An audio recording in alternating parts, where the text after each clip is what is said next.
शर्मा जी के घर में शहनाई बज उठती है। आज उनकी बेटी एकता की शादी होने जा रही थी। सुबह से बहुत भागदौड़ में लगे हुए थे।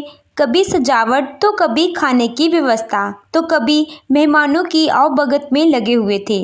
अपनी बेटी की शादी में वो कोई कमी नहीं रखना चाहते थे। नियत समय पर बारात आ गई। बरमाला से लेकर फेरों तक के हर रिवाज बहुत अच्छे से हो गए थे।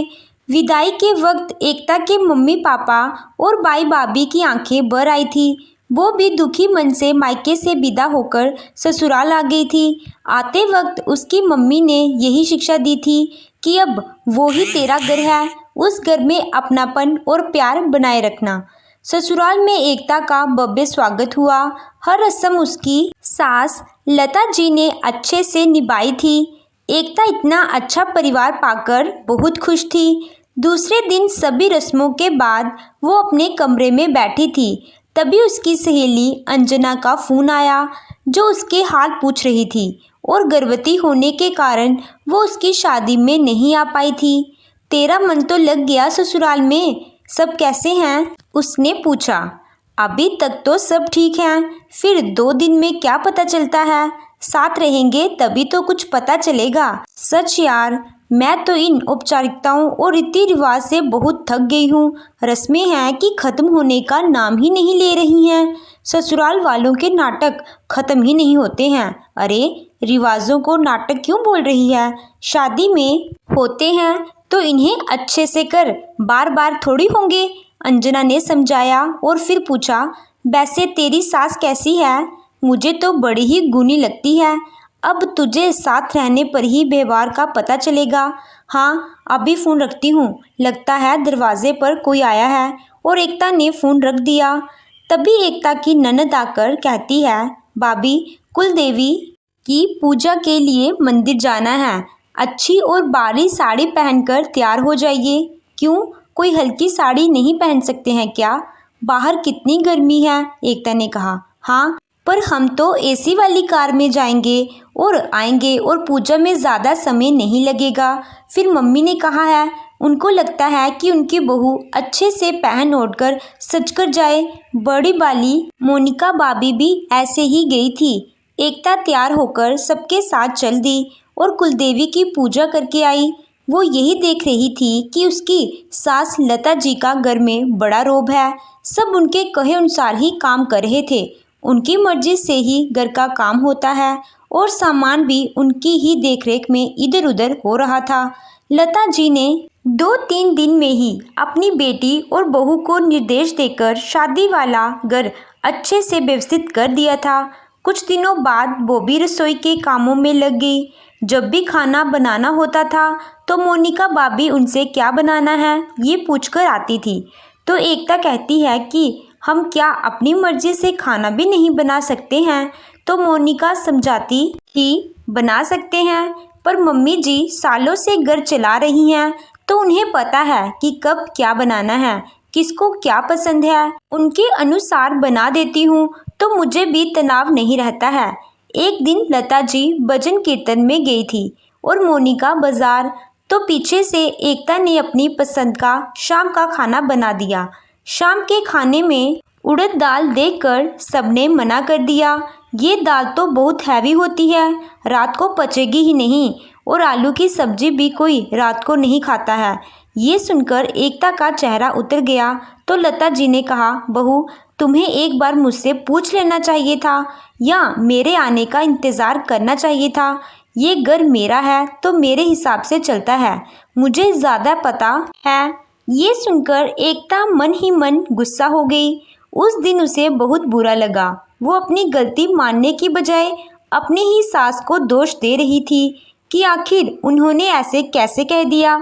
उसने अपनी मम्मी को फ़ोन लगाया और सारी बातें बताई तो उन्होंने भी समझाया, एकता, बुरा मानने वाली बात ही नहीं है, तेरी सास ठीक कह रही हैं। तू अभी उस परिवार के लिए नहीं है।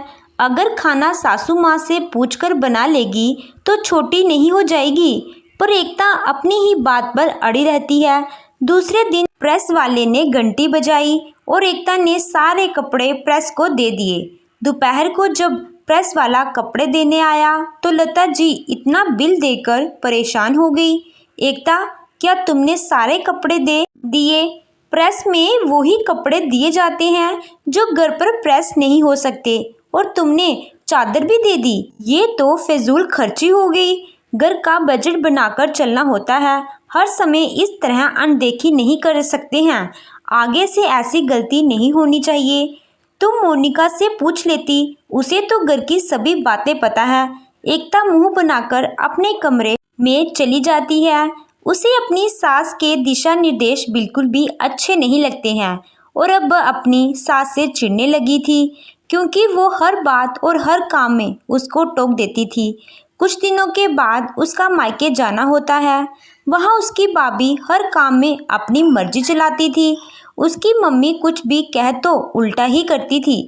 ये सब देखकर एकता को बड़ी हैरानी हो रही थी, क्योंकि उसकी भाभी पहले ऐसी नहीं थी और हर काम उसकी मम्मी से पूछकर ही करती थी। ये सब देखकर एकता को अपनी भाभी पर बहुत गुस्सा आ रहा था, पर वो उनसे कुछ कह नहीं सकती थी। मम्मी, ये भाभी ऐसी कैसे हो गई है? आपका ज़रा भी लिहाज नहीं करती है। आप कुछ कहते क्यों नहीं? ये कल की आई हुई अब आप पर हुक्म चला रही है। इन्हें ज़रा भी शर्म नहीं है। बरसों से ये घर आपने चलाया है, आपने इस घर को सजाया है, इसमें हर चीज़ बसाई है, और अब यहाँ राज भाभी करती है। आप कुछ कहती क्यों नहीं? एकता ने कहा। तो उसकी मम्मी बोली, अब क्या कहूँ, ये आजकल की बहुएं 2 दिन में आकर अपना हक जमाने लगती हैं। सास की तो ज़रा भी सुनती ही नहीं है। अब मैं क्या कर सकती हूँ? और उनका चेहरा उतर गया। अपने मायके कुछ दिन रहकर वो वापस ससुराल आ गई। एक दिन दोपहर को वो बोर हो रही थी, तो उसने अपनी सहेली अंजना को फ़ोन लगाया, उसकी तबीयत पूछी और अपने यहाँ के हाल बताए। उसने अपनी भाभी के व्यवहार के बारे में भी बात की, तो अंजना ने कहा, एकता, तेरी भाभी बिल्कुल सही कर रही है। अब वो क्यों हर बात पर तेरी मम्मी से पूछे? आखिर वो घर तेरी मम्मी का नहीं, तेरी भाभी का है, और तेरी मम्मी को अब भाभी के ही हिसाब से चलना होगा, तभी वो सुखी रह पाएंगी। अंजना की बात सुनकर एकता भड़क गई। ये तू क्या कह रही है? तेरा दिमाग तो खराब नहीं हो गया है? भाभी तो अभी 2 साल पहले आई है, और मम्मी 30 सालों से ये घर संभाल रही हैं। मम्मी ने मकान को घर बनाया है। तुझे तो पता है, जब मम्मी शादी होकर आई थी, हमारे घर में कुछ नहीं था। धीरे धीरे बचत करके एक एक सामान बनाया है। घर की रसोई की हर चीज़ बसाई है। वो ड्राइंग रूम का बड़ा सोफ़ा देखा है, मम्मी ने उसके लिए 3 सालों तक बचत की, तब जाकर वो सोफ़ा आया है। और भाभी ने उस दिन बोला, ये सोफ़ा अच्छा नहीं है, अब तो नया लाएंगे। भाभी ने मम्मी का बहुत दिल दुखाया है। रसोई के पुराने बर्तनों और फर्नीचर को लेकर आजकल भाभी मम्मी को सुनाने लगी है। मम्मी ने अपना जीवन लगा दिया घर की एक एक चीज़ समेटने में, और भाभी को वो सब पुराना लगता है, पर उन्हें नहीं पता वो मम्मी के दिल से कितना जुड़ा हुआ है। मम्मी को सालों लग गए, और वो भाभी आते ही कहती है कि घर उनका है, मम्मी का नहीं। भाभी को मम्मी के बसाए घर की, मम्मी की और उन सभी अनमोल चीज़ों की ज़रा भी कदर नहीं है, और तू मेरी सहेली होकर मेरी भाभी का पक्ष ले रही है। मम्मी हमेशा अच्छा खाना बनाती हैं, हर तरह से सबकी पसंद का बनाती हैं, सबका ध्यान रखती हैं, और वही भाभी अपनी मर्जी से रोटी सब्जी बनाकर रख देती है, चाहे किसी को पसंद हो या नहीं हो। लेकिन अंजना, मुझे एक बात समझ में नहीं आती है, भाभी मेरी शादी के बाद कितना बदल गई है, पहले तो ऐसी नहीं थी। ये सुनते ही अंजना हंसने लगी। तुझे अभी तक भी पता नहीं लगा कि तेरी भाभी इतना क्यों बदल गई है? अरे, तेरी शादी जो हो गई है, तू भी तो वही व्यवहार कर रही है जो तेरी भाभी कर रही है। तुझे और आंटी को कितना बुरा लग रहा है। तू अपनी भाभी को कितना भला बुरा कह रही है।